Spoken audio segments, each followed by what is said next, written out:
Hoy en la entrevista recibimos a un destacado diplomático e investigador en relaciones internacionales. Ha sido ministro de Bienes Nacionales y embajador de Chile en China, India y Sudáfrica. También profesor investigador en la Universidad de Boston. Hoy está presentando su nueva publicación, recién estrenada en Estados Unidos, El mundo no alineado, en coautoría con Carlos Fortín y Carlos Ominami. En la entrevista le damos la bienvenida a Jorge Jaime. ¿Qué tal? ¿Cómo están ustedes? Bienvenidos a un nuevo capítulo de la entrevista. Ya estamos para conversar junto a Jorge Jaime. Jorge, bienvenido, gracias por estar aquí. ¿Qué tal? Gracias por la invitación. Bueno, este es el libro que está apareciendo, acaba de aparecer recién en Estados Unidos, El mundo no alineado. Todavía no hay versión en español, esperamos que la haya pronto, ¿no? Exacto, así es. Ya. Pero por ahora tenemos la versión en inglés, ha sido publicado en Estados Unidos, y creo que es un libro súper interesante para hablar de este momento. Pero vámonos un poquito para atrás.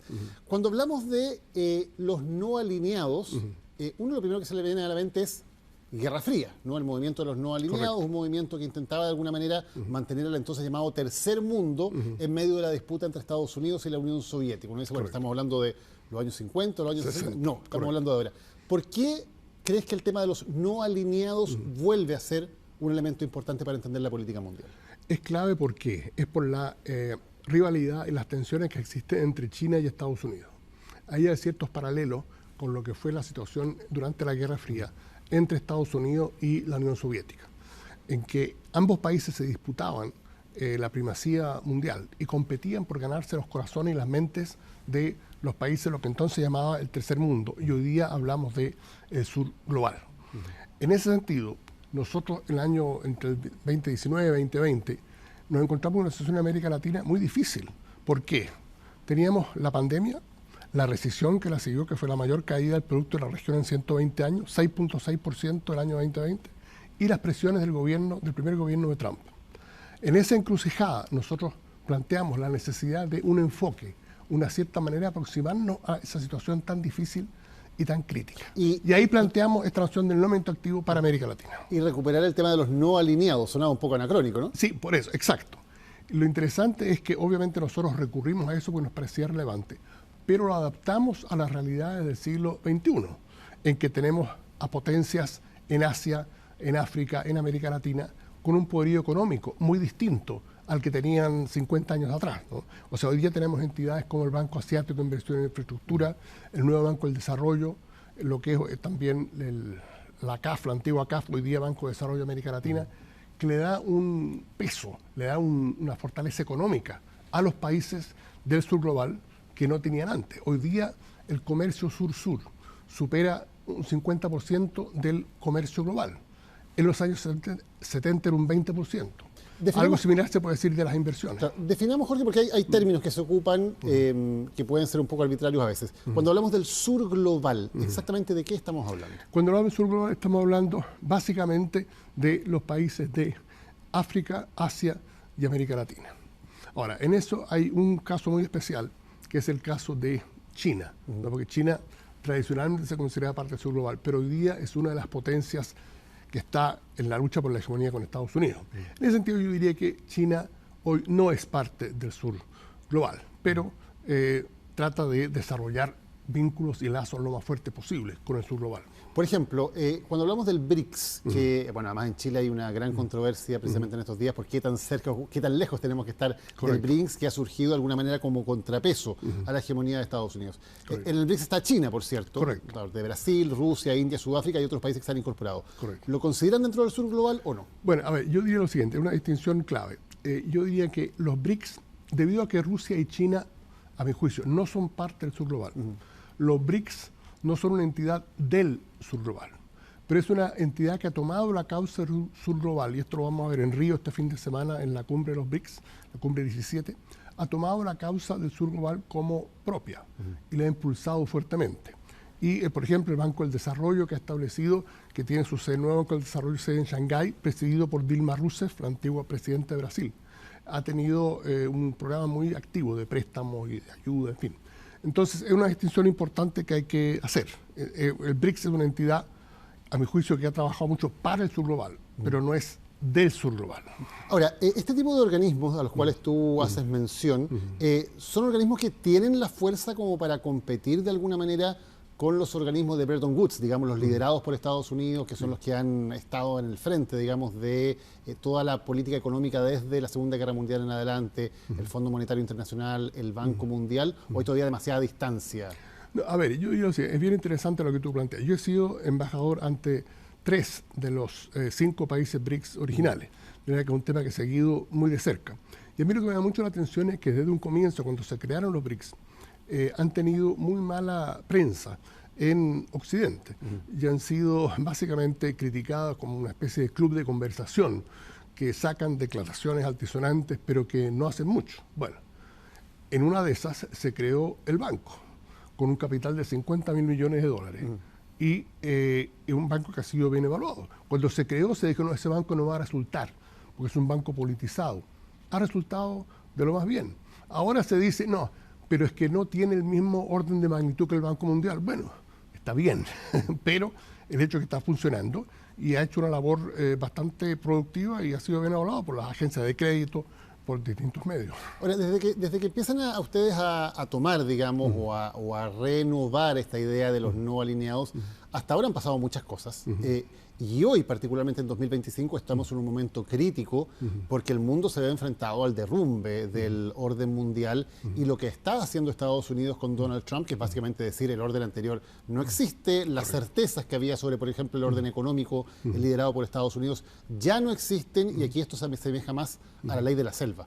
Correcto. ¿Cómo operan los países no alineados, para usar el término, en una circunstancia como esta? Correcto. O sea, lo que estamos viendo es una situación, lo que se ha denominado una policrisis.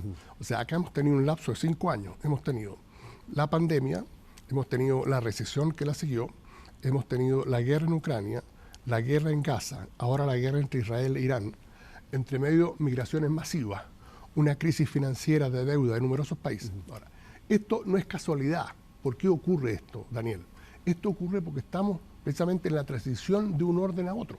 Se acabó el orden, el momento unipolar en que Estados Unidos, desde el año 91 hasta el 2016, básicamente decía lo que había que hacer. Hoy día, con el surgimiento de China, con el surgimiento de India, de Indonesia, de Brasil, es otro orden. Vamos hacia un orden que algunos califican de multipolar, otros un mundo multiplex. Bueno, el punto es el siguiente. Gramsci decía, crisis es aquel momento en que muere lo viejo y lo nuevo no acaba de nacer. Y en ese momento nacen monstruos. Es una situación muy compleja porque no hay regla. Entonces, bueno, cada uno hace lo que quiere y vemos la situación en que estamos. Más de 50 conflictos involucrando más de 90 países, aparte de estas 4 guerras muy significativas. Bueno, ahora, habiendo dicho eso, lo que nosotros planteamos en el libro es que dentro de todo esto que está ocurriendo, el conflicto entre China y Estados Unidos es básicamente el eje. Ahí está el meollo de la situación hoy día. Y dado que eso es así, nuestros países, los países en vía de desarrollo, necesitan algún compás, necesitan alguna guía para la acción, para manejarse con esa situación. Nosotros en Chile tuvimos una situación muy clara y que yo tuve parte que ver en eso. No sé si tú recuerdas, el proyecto de cable submarino entre Valparaíso y Shanghái, que es una propuesta oficial, formal, del gobierno de Chile al gobierno de China, que se firmó un memorándum de entendimiento, estando yo en Beijing como embajador, el año 2016. Y se había hecho un estudio de prefactibilidad, había mucho interés. No hay ningún cable que cruce del Asia a Sudamérica en este momento, cable de Internet, lo que nos indica lo absurdo de la situación. Bien, el año 2019 vino el secretario de Estado, señor Pompeyo, en abril de ese año, le leyó la cartilla al gobierno de Chile, encabezado por el presidente Piñera, y el proyecto se canceló. Un ejemplo concreto de cómo estas tensiones afectan nuestros proyectos. Sí, hablé hace poco de ese tema con quien fue luego embajador en China, Louis Schmidt, ¿no? Bajo el gobierno del presidente Piñera, y él me decía, efectivamente, fue así. Correcto. Vino el secretario de Estado norteamericano y bueno, hubo que cancelar el proyecto porque Estados Unidos nos había dicho que era inaceptable. Y ahí viene entonces, Jorge, y qué bueno que pones el tema, la discusión de, bueno, puede ser muy bonito hablar de no alineamiento, ¿no? Y de buscar una posición en la cual vamos a sacar lo mejor de cada uno de las superpotencias, pero en la práctica, sobre todo para un país como Chile, que está ubicado en un sector que tradicionalmente Estados Unidos ha considerado su patio trasero, mantener un no alineamiento es extraordinariamente difícil. ¿Qué puede hacer Chile, sobre todo ahora cuando las presiones de Estados Unidos para decir ustedes o están con nosotros o están contra nosotros son más fuertes que nunca. Sí, sin duda. Ahora, habiendo dicho eso, hay que entender que también Chile está en una posición bastante favorable. ¿En qué sentido? Por ejemplo, México envía un 80% de sus exportaciones a Estados Unidos, lo que lo pone en una situación obviamente muy vulnerable. Nosotros enviamos un 17% de nuestras exportaciones a Estados Unidos y un 40% a China. ¿Qué significa eso? Que tenemos más margen de maniobra. Tenemos el cobre, que alguien ha dicho que este va a ser el siglo del cobre, con todo lo que es la energía verde, todo lo que eso implica. Tenemos litio, tenemos tierras raras. O sea, Chile tiene recursos como para plantearse y poner sus propios intereses al frente y no alinearse. Ahora, el otro tema que es muy interesante acá, hay una tesis de que lo que hay que hacer es agachar el moño y hacer lo que diga Washington, porque estamos en las Américas. La verdad es que eso no funciona muy bien, ¿no? Lo que ha hecho el gobierno de Panamá, que ha sido básicamente darle el amén a todo lo que le ha pedido el gobierno del señor Trump, no lo ha llevado por un buen camino, porque las demandas van escalando. Entonces, bajo la amenaza de Trump de incluso recuperar la zona del canal de Panamá. Exactamente. Entonces, yo diría, por ejemplo, es bien interesante porque tenemos casos de cómo funciona esto. Yo diría que México, que yo mencioné anteriormente, la presidenta Claudia Sheinbaum, en cambio, a mi juicio se ha sabido manejar mucho mejor y ha aceptado ciertas cosas, otras no, y el resultado, a mi juicio, ha sido mucho más positivo. Entonces, yo creo que hay un margen de maniobra que Chile tiene y que no debemos subestimar. Por ejemplo, Jorge, volvamos al ejemplo que pones, un ejemplo muy bueno, el tema del cable submarino, que evidentemente era muy importante para Chile, era un gran avance para Chile. Viene Estados Unidos y nos dice, ustedes no pueden hacer eso. ¿Qué debió haber hecho Chile en ese momento? Bueno, yo personalmente soy de la opinión de que Chile no debió haber aceptado esa presión y debió haber seguido adelante. Lo que se hizo que fue cancelar el proyecto y luego poner sobre la mesa un cable hacia Australia. El comercio de Chile con Australia es mínimo. No hay demanda por esto. Se hizo como para decir, estamos haciendo algo. Tanto es así que ese proyecto luego se cayó, porque no hubo financiamiento. Y lo que se está haciendo ahora es un proyecto con Google, lo cual también hace Australia. Tampoco cumple un propósito claro. ¿Y si Chile hubiera hecho eso, cuáles eran las represalias? Bueno, la verdad es que no está claro. Yo diría que en ese momento el planteamiento del señor Pompeyo se quedó un poco en el aire. Yo creo que acá hay que tener mucho cuidado con sencillamente ceder a las presiones. Chile, en muchos sentidos, está en una buena posición para llevar a cabo sus proyectos sin tener que ceder a las presiones. Porque ha habido otros casos, tú mencionas uno, pero fue, por ejemplo, la licitación también del registro civil, cuando se le había ganado a una empresa china. Estados Unidos también dice es inaceptable que los datos vayan a una empresa china. Se anuló una licitación que se la había adjudicado a una empresa china. Y este país vive pendiente de las licitaciones como básicamente una especie de piedra filosofal para todos los proyectos que se hagan, y en ese caso hay una baja. Ahora, en el caso de los pasaportes, yo la verdad es que tengo ahí un matiz. Yo creo que dentro del cuadro general, hacer los pasaportes es un tema relativamente menor. Y yo creo que el gobierno no debía haber permitido que se llegara a ese punto, porque era muy previsible lo que iba a pasar, ¿no? Con el visa waiver y que una empresa china hiciera los pasaportes chilenos. Yo creo que eso era tentar el diablo. Habría que haberlo parado antes. Esa es la tesis mía, yo creo que habría haberlo parado antes. ¿Qué tan cerca o qué tan lejos, para volver al tema de lo que hablábamos, de la cumbre del BRICS, qué tan cerca o qué tan lejos tiene que estar Chile de los BRICS? ¿Debería entrar Chile a los BRICS, por ejemplo? A ver, yo diría lo siguiente, yo creo que el debate que se ha dado sobre si el presidente Boris debería participar, asistir y aceptar la invitación del presidente Lula a la cumbre de los BRICS ha estado mal planteado. Primero, lo que no está sobre la mesa que Chile ingrese a los BRICS. Lo que hay es meramente una invitación para que Chile asista a esta cumbre. Una invitación de un país amigo, una cumbre que se está haciendo en Brasil, en Sudamérica. Y yo diría lo siguiente, acá hay algo que muchas veces no se tiene presente. El mundo ha evolucionado hacia una situación en la cual nosotros tenemos grupos informales, como el G20, como el G7, como los BRICS, que no son organizaciones internacionales formales, pero que juegan un papel cada vez más importante. Fíjate, Chile no está en ninguno de los tres. Bueno, y esos son lugares... al G7, al G20 no nos han invitado, somos demasiado chicos. Sí, por eso. Pero nos invitan a participar en esta reunión y hay gente que se opone. ¿Les da susto por el que dirán? ¿Por qué el presidente de Chile no se va a poder sentar en una mesa en una ocasión como esta con algunos de los principales líderes del mundo? Yo creo que es una oportunidad, es una ventaja. La noción de que eso no se debe hacer me parece que refleja una actitud timorata, de agachar el moño por el que dirán, que no corresponde, no está en las tradiciones de la política exterior de Chile. Claro, se han dado dos argumentos. Uno, que podría verse como algo agresivo hacia Estados Unidos por la competencia tan fuerte que hay en este momento. Y dos, que Irán también está participando, por lo cual no deberíamos estar nosotros. Bueno, el que Irán esté participando, ¿por qué no debería estar? Irán fue atacado. ¿Significa que Chile no debe vincularse con Irán? Yo creo que son argumentos extremadamente malos, porque refleja una actitud muy pasiva y muy timorata frente a la política exterior. Ahora, Chile Jorge, tiene otras tradiciones. Sí.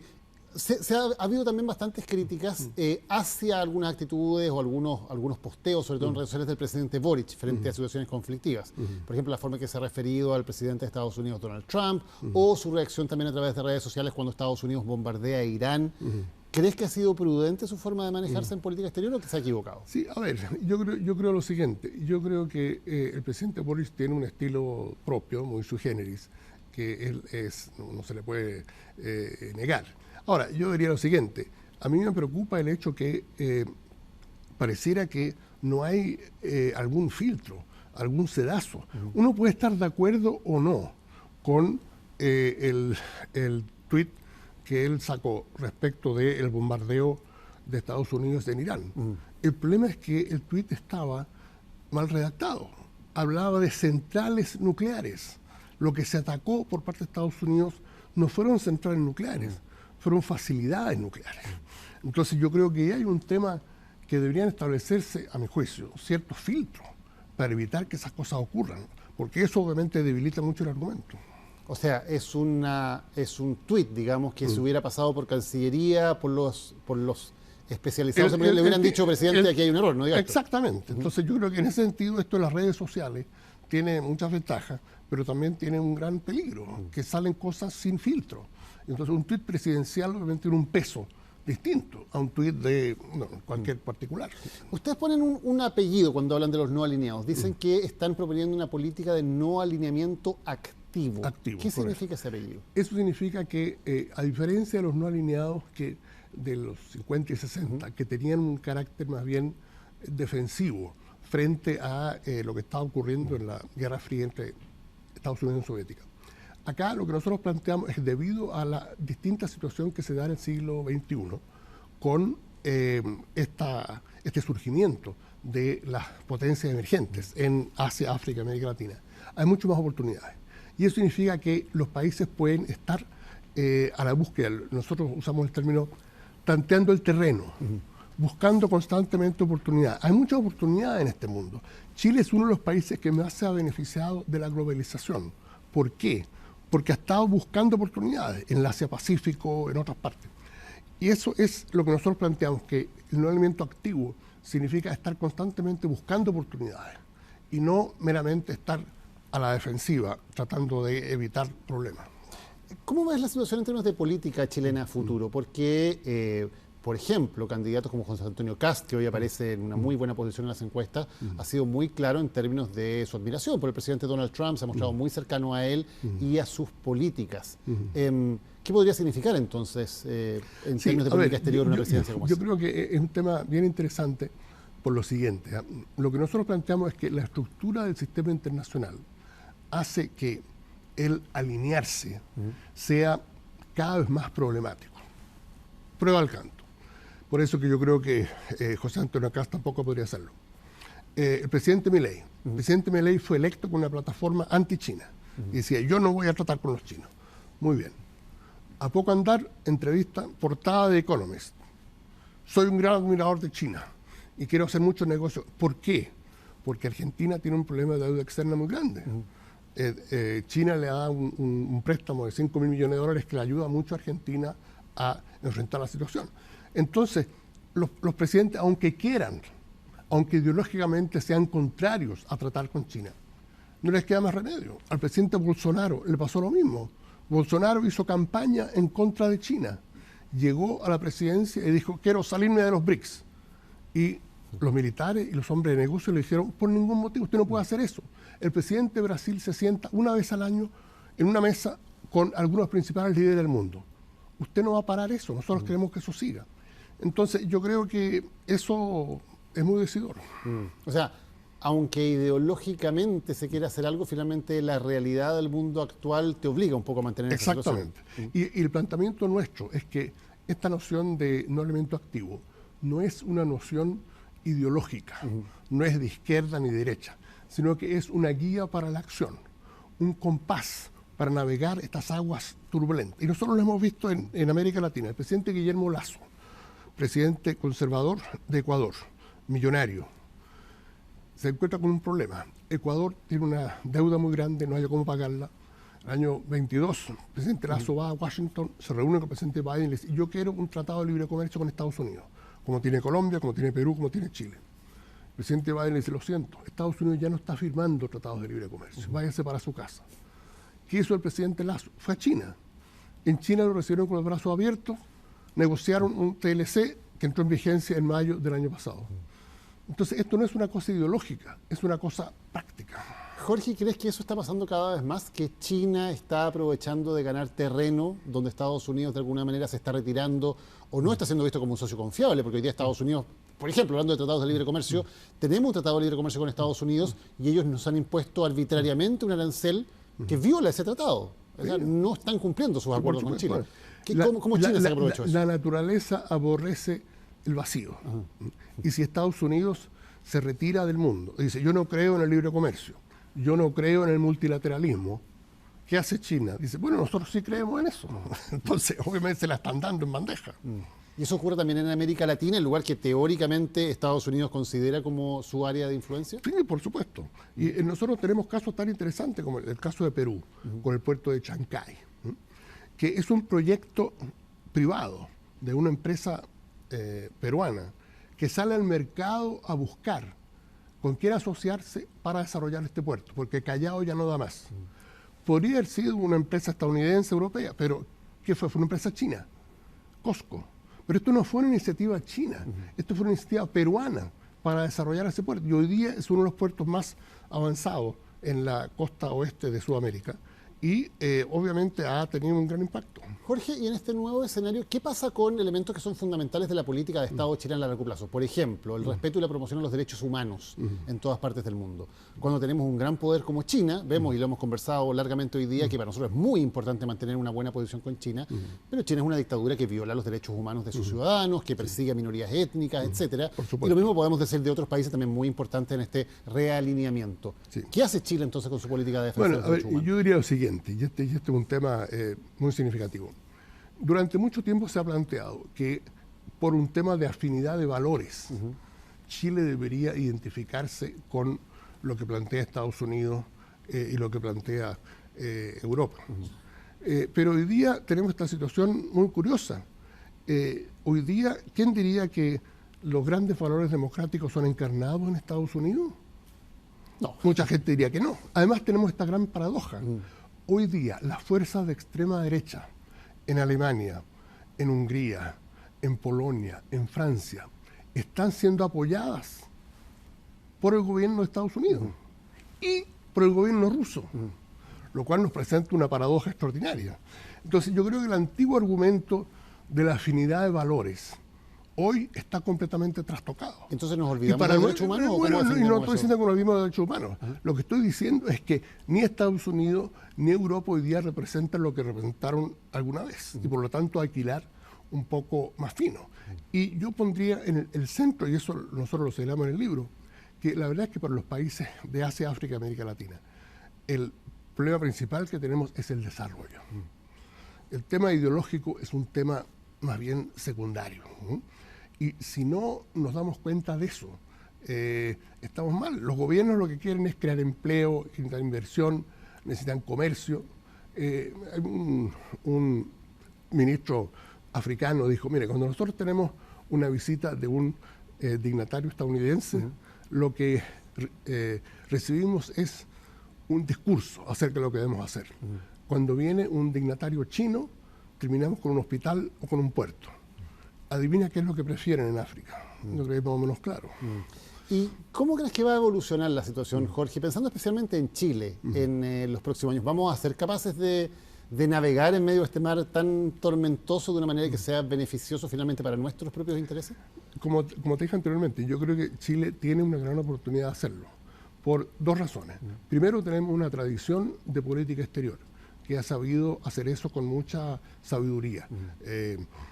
Hemos tenido grandes cancilleres, un Gabriel Valdés, por ejemplo, que sentó pauta en ese sentido. Eso por una parte. Y por otra, tenemos grandes activos. O sea, somos el mayor productor y exportador de cobre. Somos un país que tiene una riqueza enorme en litio. Tenemos tierras raras. Entonces tenemos tanto activos materiales como activos intelectuales y políticos. Como además estamos lejos de Estados Unidos. Tenemos un comercio exterior bastante diversificado entre Europa, América Latina, China, Estados Unidos. Todo eso son activos muy importantes. Depende de cómo se manejen, naturalmente. ¿Y si se manejan bien, yo creo, por ejemplo... ¿Lo estamos manejando bien o no? Yo creo que sí. Yo creo que en general... Prueba al canto. Presidente Boric visita Beijing con ocasión del tercer foro internacional de la iniciativa de Franja y la Ruta, en octubre del año 23. 10 días después, es recibido por el presidente Xi, visita de Estado. 10 días después, es recibido en la Casa Blanca por el presidente Biden para ver distintos proyectos.